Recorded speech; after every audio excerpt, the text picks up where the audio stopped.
ஒரு அம்மா தன்னுடைய பையன்கிட்ட 2 தட்டை கொண்டு வந்து நீட்டுறாங்க. ஒரு தட்டுல முட்டையும் சாதமும் சாம்பாரும் இருக்கு, இன்னொரு தட்டுல வெறும் சாதமும் சாம்பாரும் மட்டும் இருக்கு. இப்ப இந்த பையன் பாக்குறான், முட்டையோடு இருக்கிற தட்டை எடுத்துக்கிறான். உடனே அவங்க அம்மா அந்த இன்னொரு தட்டுல இருக்கக்கூடிய சாதத்தை விலக்கி பாக்குறாங்க, உள்ளர 3 முட்டை இருக்கு. இப்ப இந்த பையனுக்கு ரொம்ப ஏமாற்றம் ஆயிருது. மறுநாள் இதே மாதிரி அவங்க அம்மா ஒரு தட்டுல முட்டையும் சாப்பாடும் இன்னொரு தட்டுல வெறும் சாப்பாடுமா எடுத்துட்டு வந்து நீட்டுறாங்க. இப்போ உனக்கு என்ன வேணும்னு உடனே அவன் யோசிச்சுட்டு வெறும் சாப்பாடு இருக்கக்கூடிய அந்த தட்டை எடுத்துக்கிறான். இப்ப அவங்க அம்மா முட்டையோடு இருக்கக்கூடிய அந்த தட்டை எடுத்துக்கிறாங்க. இவன் சாதத்தை விலக்கி பார்க்கறான், அதுல முட்டையே இல்லை. இன்னைக்கும் ஏமாற்றமாயிடுறான்.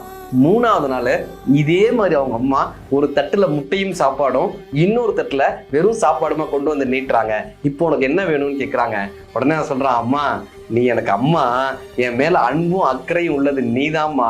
எனக்கு எது நல்லது, எனக்கு எது வேணும்ன்றது உனக்கு தெரியுமா, நீ பார்த்து கொடு, எனக்கு எது பெஸ்ட்னு பார்த்து நீ ஏன் கொடுமான்னு அந்த முடிவை அம்மா கிட்ட கொடுத்துட்றான். இப்ப அம்மா 3 முட்டை இருக்கக்கூடிய தட்டை அவன்கிட்ட கொடுத்து தன்னுடைய தட்டில் இருக்கக்கூடிய ஒரு முட்டையும் எடுத்து அவன்கிட்டயே கொடுத்தாங்களாங்க.